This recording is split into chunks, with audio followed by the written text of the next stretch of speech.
অনেক বলে কই অফিস থেকে দুদিনের ছুটি নিয়েছি, তাই ভাবলাম এই দুদিনেই ঘরগুলো গুছিয়ে ফেলি। অন্তু, যাও তো ঘর থেকে জুসের প্যাকেট নিয়ে আসো, তোমার নানা ভাইকে দাও, তুমিও খাও। আরে না না, কিচ্ছু লাগবে না, তুমি তো এখনো গোছানো শেষ করতে পারোনি। আর হ্যাঁ, আজ দুপুরে কিন্তু তোমরা আমার সাথে খাবে। আপনি শুধু শুধু ঝামেলা করতে গেলেন কেন? ঝামেলার কি আছে, মেয়ে আর বাবা একসাথে খাবো। কি দাদা ভাইয়া, মন খারাপ কেন? বাসা পছন্দ হয়নি। বাসা পছন্দ হয়নি কেন?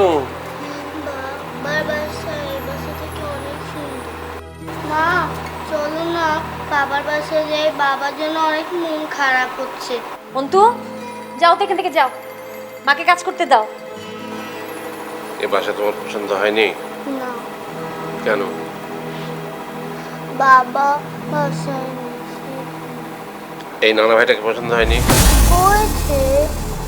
Thank you. আমি এই বাসাটা তোমার মাকে দিয়েছি শুধু তোমার জন্যে, শুধু তোমার জন্যে। খুশি? খুশি।